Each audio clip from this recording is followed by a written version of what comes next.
Hi everyone, welcome to episode 31 of the Startup Playbook podcast.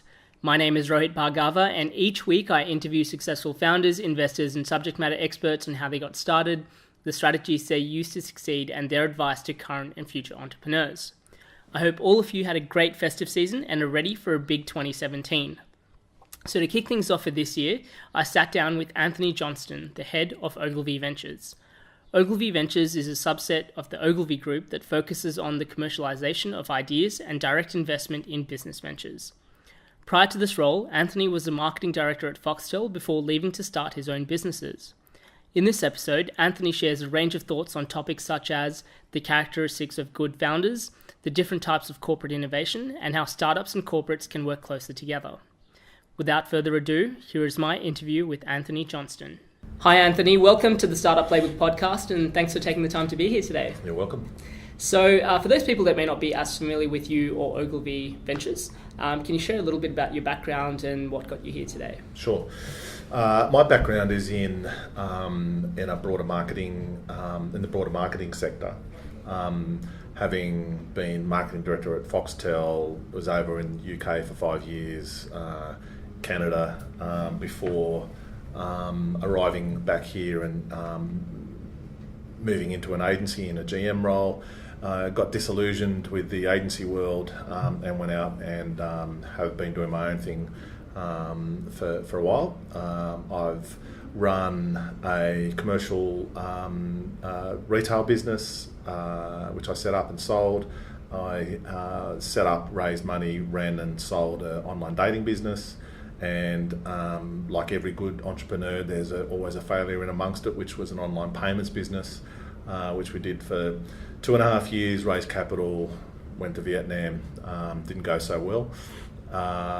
Then started in an agency using the capacity in the development house that they had offshore as a way to build product and diversify their business. We then got bought by Ogilvy, and I started up Ogilvy Ventures, which I've been doing now for about a year and a half.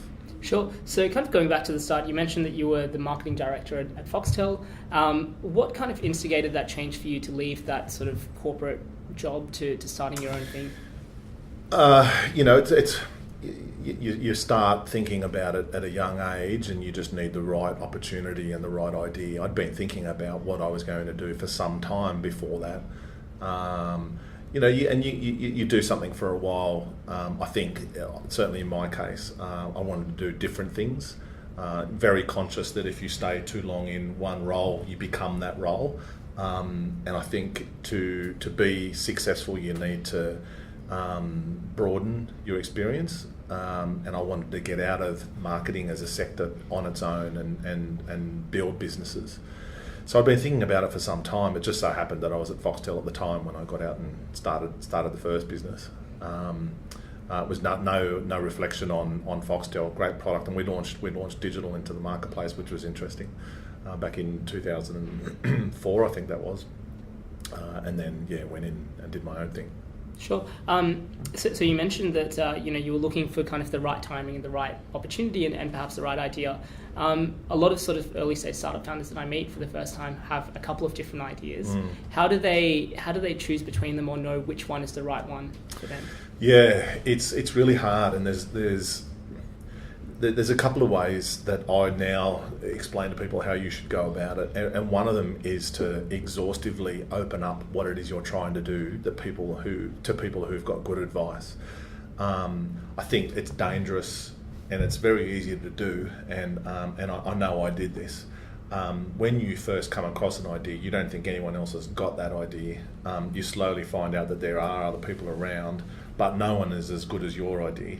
So you think, and you become very protective of it. And I get sent requests to sign NDAs all the time, and I don't sign them, but partly because I'd be in conflict with all the ones I've already signed. But also, I've got that many things happening. I don't have the time to steal someone's idea, and typically that's exactly what happens in the broader community of people who are in this space. So talking to people who know what they're talking about is a good way of filtering out whether you're sitting on something that is genuinely going to be worth looking at, because success is a long way down the track, or not. Developing it to a point where you can explain it to someone is important. You've got to give the idea the opportunity to survive being grilled by someone who knows what they're talking about. So to do that, you've got to do your legwork, and to get to that point, you have to disregard all of them but one. You can't focus on more than one. Sure. Particularly when you're building up your own. So you mentioned it at Ogilvy. Obviously, you must get pitched a lot of different ideas every week, every year. What is it that are the components of a good idea for you? I don't get pitched a lot, and I do that intentionally because if I start with that, I will spend my whole day just doing that. I've built up I've purposely done this, a network of people who are in that space, that I trust. But Ogilvy Ventures isn't just about startups. We've got one called Padlock, which has just launched, which we'll talk about. But I also have ventures with corporates, and that's where I see real opportunity in this space. So, like any good manager of a venture or a group of ventures, you want spread your risk over a portfolio, and so startups is only one of them. So I just don't have the time to assign to just those. So I have a lot of people who I trust, and every now and then the phone rings and it will be someone saying, you should have a look at this, because they're conscious of the model that we have, because it's not for everyone. And so therefore it's had some filtering later on already. If it gets recommended to me by the people that I trust, then I believe that it's already been run through some filters, and then I say, okay, well, I'll meet with them, and then we work out whether it's right for Ogilvy or not. But like every business with capital, we put humans in rather than cash. We've got our own set of filters that I layer over the top, and in the last 18 months we've invested in one startup, and I've lost count how many I've seen. Sure. What is the Ogilvy model? So we put in humans, not cash, and so I'll explain that in the context of Padlocked, which is launched last week. It was an embryo of an idea around how bringing together at a content layer celebrities, sports stars, with their fans in a way where the fans feel as though they're getting something worthwhile and they're connecting, and the talent gets to monetize what at the moment they struggle to monetize, which is their content. And it was nothing more than that thought, which we then extrapolated and built into a financial model. We started looking at the proposition and whether people would care or not. Run that through various layers that we would typically do as a business. Decided this looks interesting, and we run it through the filter of does it make money? We're not in the business of investing in businesses that might make money. We want revenue. Can we sell this to our existing clients? Because we're a global business. We've got access to senior people who have budgets, who are looking for new things. Do we have the people to be able to work on it? And there's other minor ones, not minor things like are the founders backable? Do they have capital already? So our model is we work out how much effort we would need to put into that, and there's 400 people in Ogilvy, and I'll choose the ones based on what we need out of that group, and they'll work on this like they would any typical client. The difference being we're investing in this. We work out how long that's going to take. There's a dollar figure on that. We drop margin, so we bring that back, and the margin we give away is how we leverage into equity. So in Padlock's instance, we're a shareholder. I sit on the board. We got paid some capital because we need to cover our costs, but what we normally would make up in margin as a typical service-based business, we leverage that in as equity in the business. Now that doesn't work for everyone, because some people just want cash. Some people don't want to be tied into a business like ours, and that's perfectly reasonable. In other instances, like with Padlock, it made good sense. So we put the case together, I package that, take it to the business. The business we work with on deciding whether it fits what we're looking for at the time, and in Padlock's instance it was, and we start building it. We've built the whole thing, we've done all the design, we helped them to raise the capital, and now it's a separate entity, a real business with global reach that launched last week at the UFC. So for us, it serves a couple of things. We are looking for ways ourselves to diversify the way we make money. Service-based businesses, it's a tough business to sustain margin, when we are under disruption continuously. The media tech is booming and has been booming for some time.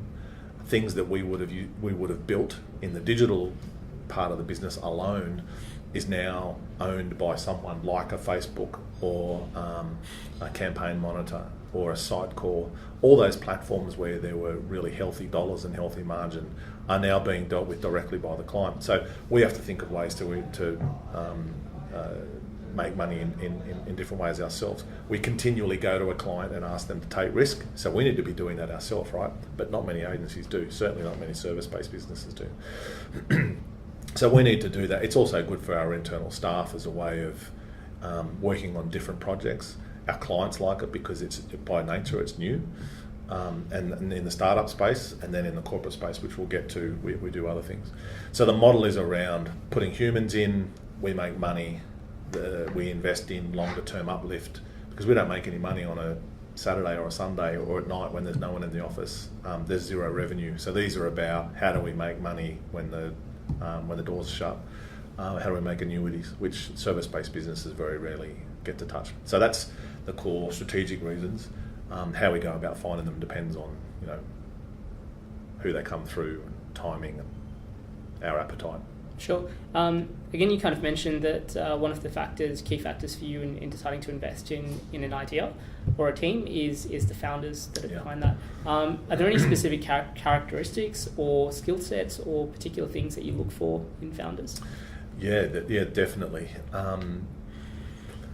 So they have to have experience in doing what they're asking us to invest in. I think the risk is increased if they want to go into fintech, for example, but they've only ever been in another sector. There needs to be someone in the business who's got good experience in that. They need to have some experience in business. So I tend not to deal with founders who are not naive, they're just inexperienced, because we're not business coaches. We help them through the process, but as either a board member or as a mentor. But the time it takes to do that properly, we don't have. So we don't want to depend on us being the ones who coach, because that's not the business that we're in. They need to be really passionate about the idea, because it's really hard. Everything takes multiples of the time you think that it will take, and multiples of the dollars you think it will take, and multiples of the stress you think it will take. So you need to be a pretty durable character, and there's no real science around how you work out whether that's true or not. But over time, getting to know them, you get a good feel for it. So they need to be experienced. They need to be passionate, and they need to have some capital for us to talk to them. They need to have money already. So we tend not to buy an idea off a PowerPoint. There has to be some movement around cash in the business, because for our services, our model is we need some cash and we give up our margin. I need to know they've got enough capital to pay us and not choke themselves in the process. So they need some money as well. Sure. And so obviously corporate innovation is a really sort of hot topic at the moment. Can you share a little bit about what Ogilvy does with corporates, and what are some of the sort of trends that you're seeing in We do quite a few things with corporates. It tends to be in the space of, we find, because we work with them closely, that there is an opportunity or an insight that they are working on that we think we can help them with. The difference being that with a ventures proposition, we can commercialise it differently, so we don't have to go to a CMO, and we're dealing a lot with COOs and CEOs. We don't need to go to them and say that's 1,000 hours, that's $1 million, whatever the number is. We can structure the risk sharing component differently, and in some instances, depending on what it is they're trying to do, that's really interesting. They don't typically hear that out of a business like ours, and we bring that discussion up front, so it's really obvious that's what we think we'd like to do. We sit in meeting rooms with corporates all the time who tell us their problems, but like most agencies, they do the things that they're good at. and a lot of problems get left in the room, we look at those problems that are typically left in the room and say, what could we do with that? And we're working with an insurer locally around building a product that we will own the IP on. We're looking at a huge service-based business with a global proposition that we're building with them, and they all came about either because they told us they got a problem and we came up with a solution, or we co-worked on something and we co-invested in the end. We're seeing a lot more appetite for that. I'm seeing there's a lot more capital from corporates, and there's global data that shows that corporates, while they pay more up front in an acquisition sense or an equity sense for a business where they see sense in being aligned, they pay a higher upfront amount. But the really interesting thing is, and that's in comparison to VC money, the really interesting thing is at the exit they get a higher multiple than the VC money. And to me, that says that corporates are getting better at not killing the idea, which has traditionally been a bit of a problem for them. Bring the business in, run it through the normal process, it gets strangled, or it's not as effective as it could be. They're freeing up more capital, and the capital doesn't come with as many issues for the new business. The term sheets are different. The people who run it in the corporates are more experienced in dealing with that type of acquisition and that type of integration, and not all of them are integrated into a business. So there's probably 5 models that are happening across corporates at the moment that we're seeing. You've got the internal fund, and you've got Telstra Ventures, NAB Ventures, AGL, all those guys, News Limited, who are all funding investments of various size and shape out of their P&L. You've got external funds, and someone like Westpac Reinventures is probably a good example. You've got the entrepreneurial movement where you have internal budgets freed up to work on what is normally continuous improvement or business as usual, but nevertheless there's some pretty innovative work going on that, but it's not diversification. You've got the startup ecosystem, and the connection between corporates and the startup world is getting better. It's still got a long way to go. And then you've got the co-creation space, which is where we tend to focus and where we're seeing change in a brand's, corporates' willingness to even talk about it, let alone go through with it. We've found in the last 12 months it's becoming less difficult, because it still is, to get a deal over the line through the normal structures of legal teams and risk and governance and all those layers. We're finding that that's easier. So out of those 5, there is huge amounts of activity in each of those as the corporate looks to be better at what they do, but also look at other ways to grow their business. And they're growing their business off the back of the startup movement, which is creating a broad range of alternatives for consumers. You've got some who are legitimately stealing market share, and you've got some who are building things that corporates just can't build, and so they see that there's a need to do that, and that's well known, the speed of change that's required now. The way they're dealing with it though is external funds, internal funds, entrepreneurs, startups, co-creation, and then there's other bits in that. But that's a fundamental difference between now and certainly 10 years ago, and in the last 5 years it seems to have really escalated. Sure. You mentioned a couple of different models that are there for corporates to be involved in innovation.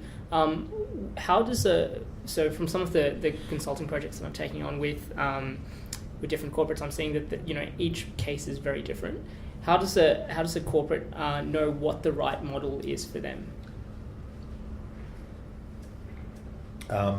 There's no easy answer to that, and I don't think they know. But I don't think they say they know either. A lot of it depends on the decision makers in the business and how risk averse or their appetite for risk, what that looks like. Some of them are doing all of those. Certainly some of the banks and insurers, less so. Some of the health companies, the pharmaceuticals, have been doing that for some time on different models. So it really depends on the risk appetite of the corporate. We find there is certainly more of an appetite to talk about how they would finance these things, and whether that's an internal or an external view on that. If they are over the line on we need to do things differently, which of course is the catalyst then. The co-creation thing really comes down to, in a lot of instances, and this is how we've got our deals over the line, is the idea itself. They don't actively look, in most cases, for someone to come in and help them to co-create something, because they're not in that business. They're not in the business of incubating an idea.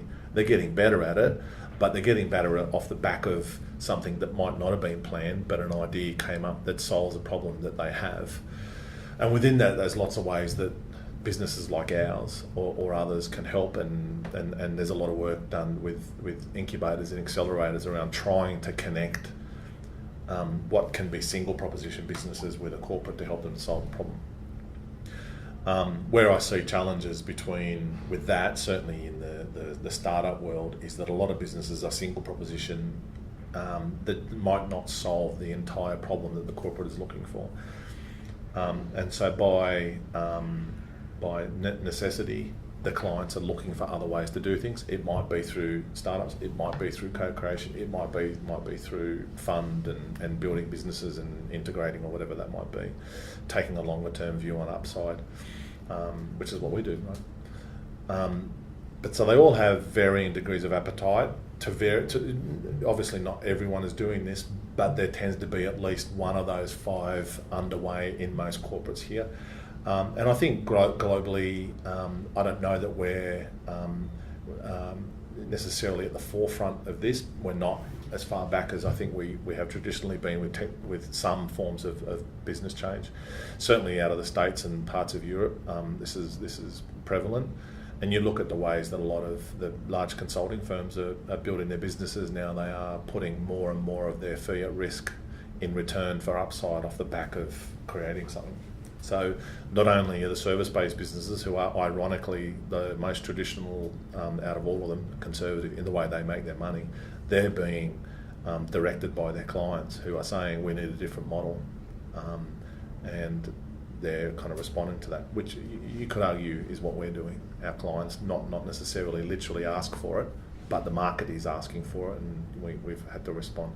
So I think they're to varying degrees doing most of those. The ones who have realised I need to diversify, and you only have to look at what's happening in energy and insurance and fintech and retail. Most sectors now have varying speeds of change where they're looking for this sort of thing. You mentioned that one thing that corporates are getting better at is not killing off ideas. What sort of opportunities are you seeing for startups and corporates to start working together? Right, which probably it's worth talking about the accelerators and incubators, not individually, but you were saying before we started here, there's 78 co-working spaces in Melbourne, which I find just mind-blowing that there's that many. But like we said, co-working doesn't mean it's effective. You're a landlord. The thing that I think is lacking in a few, in most actually, it's done well by a few, is the layer of mentoring that is needed for a business, and this is beyond startups, because startups is only a part of the broader ecosystem. The layer of mentoring that a business needs, either as an advisory or on a board or as a group, is really, the younger you are, the more important it is. As you scale, I think it's critical to make sure that you execute properly, because most businesses fall over at the execution layer. There's really good ideas around, and for whatever reason, they don't get executed well. Execution is where the real effort goes into after the capital has been raised. So that is where I think the incubator and accelerator industry, because it is an industry now, can help themselves to get these businesses ready for a layer of integration in whatever shape that might be with a corporate. Because some of them, they just buy a share. Others, they want to integrate. Others, they like to bring it inside. It depends on what the startup is and who the corporate is. So I think if you can get that right, and you can set up a business so that a corporate can use that in a way that there's less barriers internally, as in it's well managed, the share registry isn't a disaster if they're looking at buying into that. It's got track record in some way of effectiveness. It's got future growth. In some cases, it's got a bigger footprint than just locally. If all those things look like they're in place, it's easy for a corporate to engage with them. If they're not, it's hard. And I think that's where the broader startup ecosystem needs to look to get their startups, whether it's in a co-working space or in a much more collaborative, open area. And some are really good at this. But the startups have an appetite the corporates have an appetite, and we're not just talking about startups as a target for them. They have an appetite to look at things differently. They will look at them differently if the business is in the shape it needs to be for them to buy.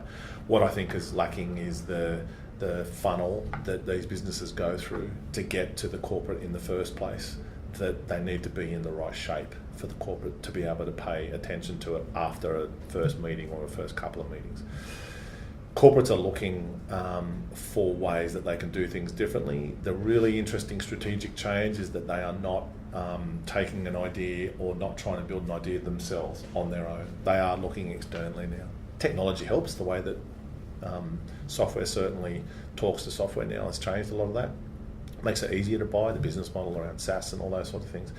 But if you're not in tech, just the corporate and their ability to deal with a business is changing, and a lot of that is because the internal resourcing in the corporates is changing in the way that they structure teams who do then engage with businesses who are ready to be engaged with, whether they're startups or not. And in some cases that means they've brought in entrepreneurs. They've got guys who used to run M&As. Not all of them have run businesses themselves, but they are a bit closer to that environment than they traditionally have been. So when I say ideas are being killed less, that's not true in all instances, but generally they're getting better at finding a good business. They need to be in the right shape, and integrating in whatever shape that might be into the corporate, because the people who are doing that are better at doing that. What sort of shape should a startup be to be attractive to corporates? Yeah, if there was an easy answer to that.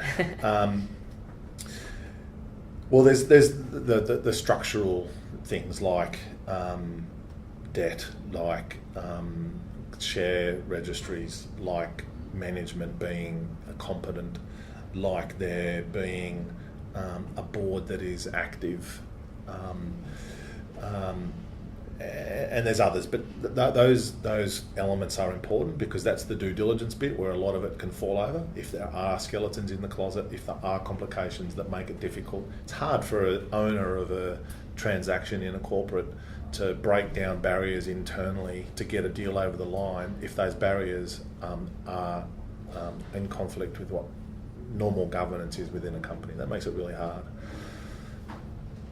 As a business, it needs to be able to show that it's got potential, that it's looking like it will be profitable, or that there's some indicator that is appealing to the corporate. Not all of them are looking for profit at the moment, because ideally what they need to be doing, if you're a big business, and these are not just large businesses, these are medium-sized businesses who are acquiring and growing as well. And they achieve growth off the back of ongoing acquisitions. They need to be able to buy a business that's got potential, and the only way you can show potential is if you're doing the thing that your proposition says you are. There's no easy answer though to how do you get your business into a shape, and you just cannot overestimate the need for luck. It's really difficult to quantify what that means because you can't. And you need to make your own luck. You need to be in the business to be able to be found. But there's a lot of luck. I think most people who've been successful would say there was one thing that happened, or a series of things that happened, were just in the right place at the right time. You can't plan for that, and there's a lot of that in these deals too. What sort of stage should startups look for funding? And with corporates wanting to get more involved with startups at an earlier stage, has has that timeline changed at all with corporates wanting to get involved? So there's two key things. One is not every business needs cash. They say they want cash. I would say not all of them need cash, especially if you're a really young business. I think you really have to work hard on proving your model before you go looking for cash too early. Unfortunately, it's not unfortunate, I guess, for the startup, but it is in the capital markets that there's a lot of people who are looking for these investments who may be investing earlier than potentially they should. So I don't know that money is always the answer. The second thing is, access to capital is becoming more available, and access to deals is becoming easier because there are more funds around, there are more individuals around, there's more angels and all those sorts of things. So I think that's helping get access to capital, but not necessarily helping the startup. On the other side, corporates provide things outside of capital. Having run startups, my online payments business, the biggest lesson I got out of that was in this particular business was around the need to go through someone who already has scale rather than try to build that scale myself. So knocking on a lot of doors, we were in the billing space, we were knocking on councils and utilities and insurers and super funds and all those things, trying to create momentum behind signing up more and more billers. At Salesforce, they were knocking on doors all the time. Really what was needed was to go through an aggregator of scale, like a bank or some other institution that has a need for the product, but already has access to scale.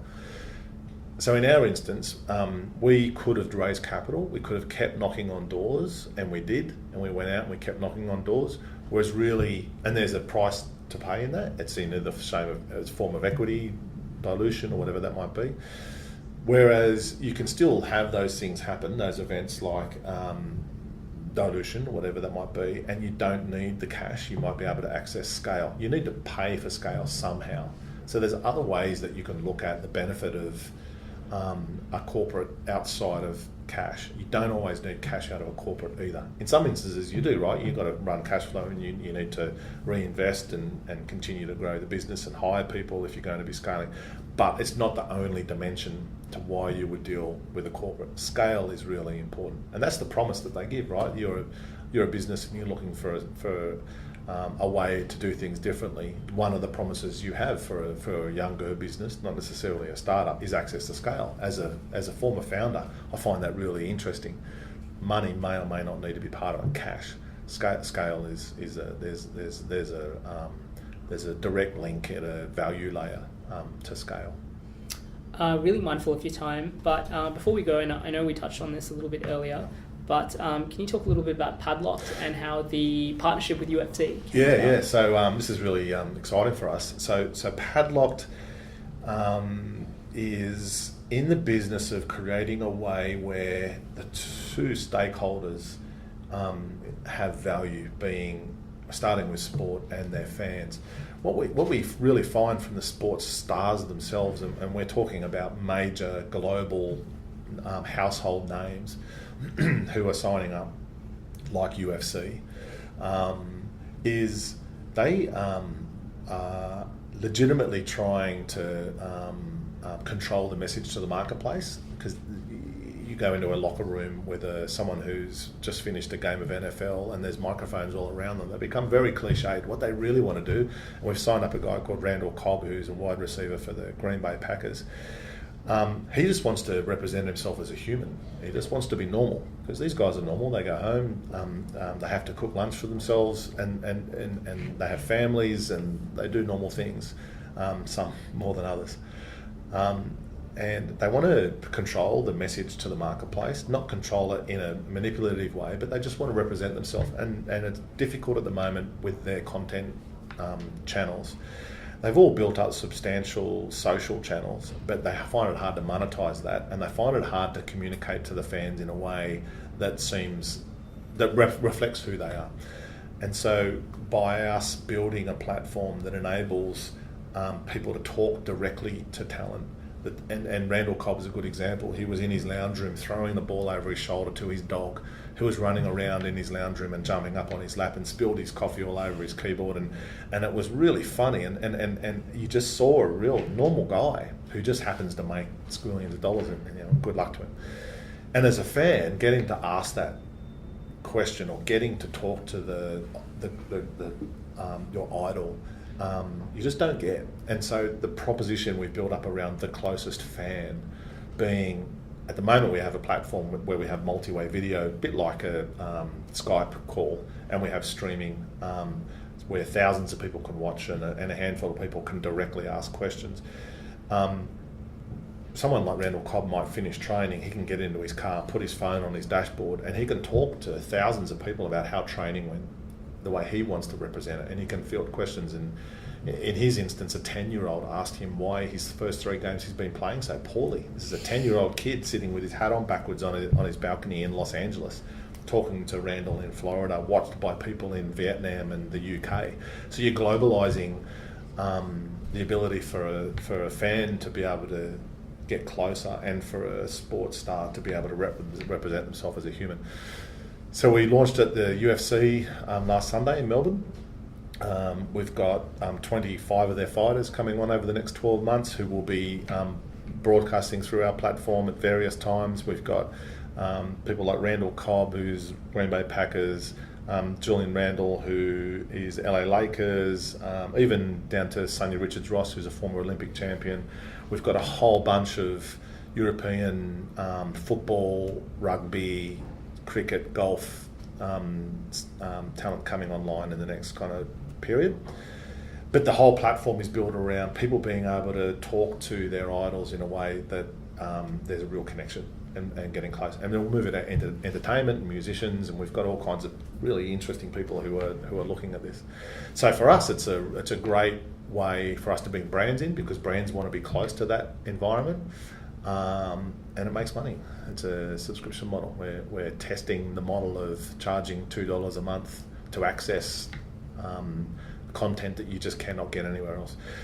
And the interesting thing for us is we've had major talent agencies in the US, major sporting agents who manage some of the biggest global names, feedback to us that this doesn't exist, and that's kind of nice to hear, that validation.